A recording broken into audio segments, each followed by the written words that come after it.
Okay, hello everyone. Today I'm starting off with a chapter called The Last Precept. This was written on Mr. Brown's chalkboard when we walked into English class for the last time. Mr. Brown's June precept. Just follow the day and reach for the sun. Have a great summer vacation, Class 5B. It's been a great year and you've been a wonderful group of students. If you remember, please send me a postcard this summer with your personal precept. It can be something you made up for yourself or something you've read somewhere that means something to you. If so, don't forget the attribution, please. I really look forward to getting them. Mr. Brown. This next chapter is called The Drop-Off. The graduation ceremony was held in the Beecher Prep Upper School Auditorium. It was only about a 15-minute walk from our house to the other campus building, but Dad drove me because I was all dressed up and had on new shiny black shoes that weren't broken in yet, and I didn't want my feet to hurt. Students were supposed to arrive at the auditorium an hour before the ceremony started, but we got there even earlier, so we sat in the car and waited. Dad turned on the CD player, and our favorite song came on. We both smiled and started bobbing our heads to the music. Dad sang along with the song. Andy would bicycle across town in the rain to bring you candy. Hey, is my tie on straight? I said. He looked and straightened it a tiny bit as he kept on singing. And John would buy the gown for you to wear to the prom. Does my hair look okay? I said. He smiled and nodded. Perfect, he said. You look great, Augie. Via put some gel in it this morning, I said, pulling down the sun visor and looking in the little mirror. It doesn't look too puffy? No, it's very, very cool, Augie. I don't think you've ever had it this short before, have you? No, I got it cut yesterday. I think it makes me look more grown up, don't you? Definitely. He was smiling, looking at me and nodding. But I'm the luckiest guy on the Lower East Side, 'cause I got wheels and you want to go for a ride? Look at you, Augie, he said, smiling from ear to ear. Look at you, looking so grown up and spiffy. I can't believe you're graduating from the 5th grade. I know, it's pretty awesome, right? I nodded. It feels like just yesterday that you started. Remember I still had that Star Wars braid hanging from the back of my head? Oh my gosh, that's right, he said, rubbing his palm over his forehead. You hated that braid, didn't you, Dad? Hate is too strong of a word, but I definitely didn't love it. You hated it. Come on, admit it, I teased. No, I didn't hate it, he smiled, shaking his head.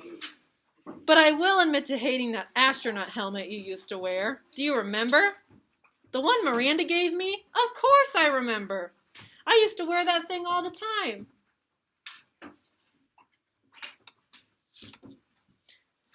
Gosh, I hated that thing, he laughed, almost more to himself. I was so bummed when it got lost, I said. Oh, it didn't get lost, he answered casually. I threw it out. Wait, what? I said. I honestly didn't think I heard him right. The day is beautiful and so are you, he was singing. Dad, I said, turning the volume down. What? He said. You threw it out? He finally looked at my face and saw how mad I was. I couldn't believe he was being so matter-of-fact about the whole thing. I mean, to me this was a major revelation, and he was acting like it was no big deal. Augie, I couldn't stand seeing that thing cover your face anymore, he said clumsily. Dad, I loved that helmet. It meant a lot to me. I was bummed beyond belief when it got lost. Don't you remember? Of course I remember, Augie, he said softly. Oh, Augie, don't be mad. I'm sorry. I just couldn't stand seeing you wear that thing on your head anymore, you know? I didn't think it was good for you.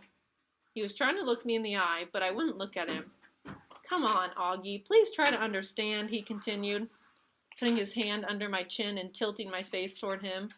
You were wearing that helmet all the time. And the real truth is, I miss seeing your face, Augie.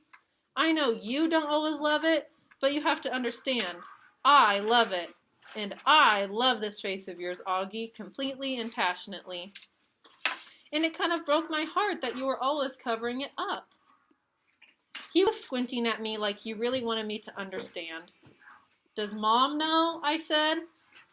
He opened his eyes wide. "No way. Are you kidding? She would have killed me." "She tore the place apart looking for that helmet, Dad," I said. "I mean, she spent like a week looking for it in every closet, in the laundry room, everywhere." "I know," he said, nodding. "That's why she killed me." And then he looked at me, and something about his expression made me start laughing, which made him open his mouth wide, like he'd just realized something. "Wait a minute, Augie," he said, pointing his finger at me. "You have to promise me you will never tell Mom anything about this." I smiled and rubbed my palms together like I was about to get greedy. Just like that. "Let's see," I said, stroking my chin. "I'll be wanting that new Xbox when it comes out next month, and I'll definitely be wanting my own car in about 6 years. A red Porsche would be nice, and..." He started laughing. I love it when I'm the one who makes Dad laugh, since he's usually the funny man that gets everybody else laughing. Oh boy, he said, shaking his head. "You really have grown up." The part of the song we loved to sing the most started to play, and I turned up the volume.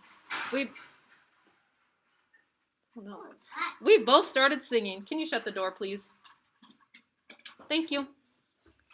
"I'm the ugliest guy on the Lower East Side, but I've got wheels, and you want to go for a ride. Want to go for a ride, want to go for a ride, want to go for a ride." I know, beautiful, right? We always sang this last part at the top of our lungs, trying to hold that last note as long as the guy who sang the song, which always made us crack up. While we were laughing, we noticed Jack had arrived and was walking over to our car. I started to get out. "Hold on," said Dad.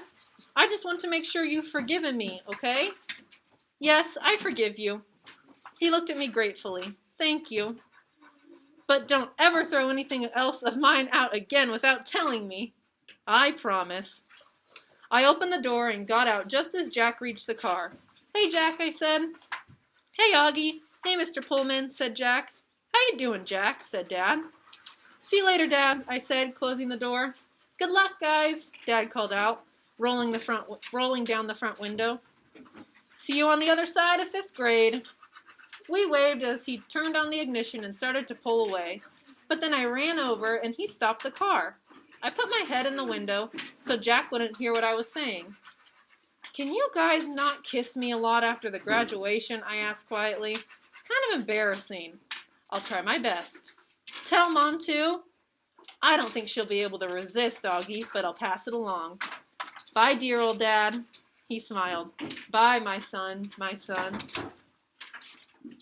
This next chapter is called Take Your Seats, Everyone. Jack and I walked right behind a couple of 6th graders into the building and then followed them to the auditorium. Mrs. G was at the entrance, handing out the programs and telling kids where to go. "5th graders, down the aisle to the left," she said. "6th graders, go to the right. Everyone, come in, come in. Good morning, go to your staging areas. 5th graders to the left, 6th graders to the right." The auditorium was huge. Big sparkly chandeliers, red velvet walls, rows and rows and rows of cushioned seats leading up to the giant stage. We walked down the wide aisle and followed the signs to the 5th grade staging area, which was in a big room to the left of the stage.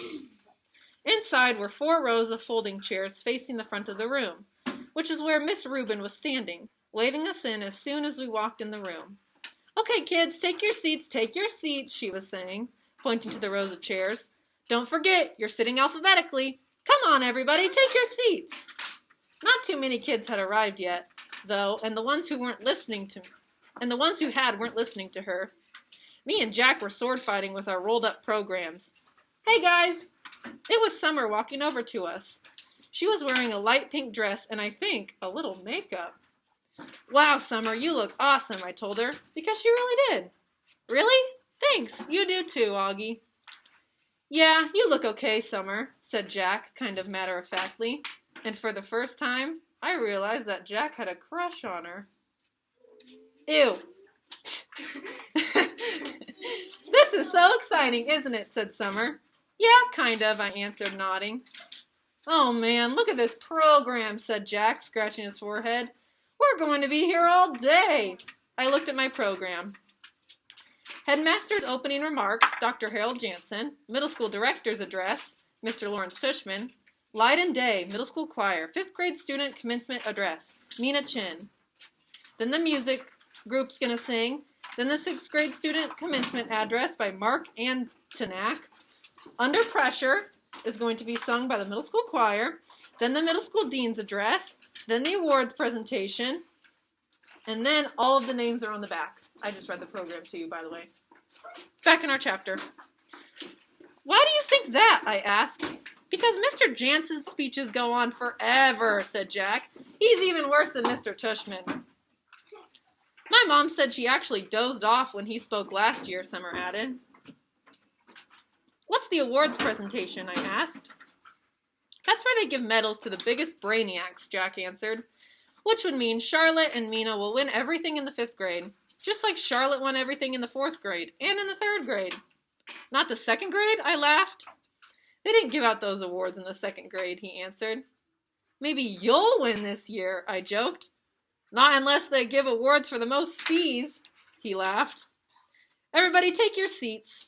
Mrs. Rubin started yelling louder now, like she was getting annoyed that nobody was listening. Wow, I kind of feel her.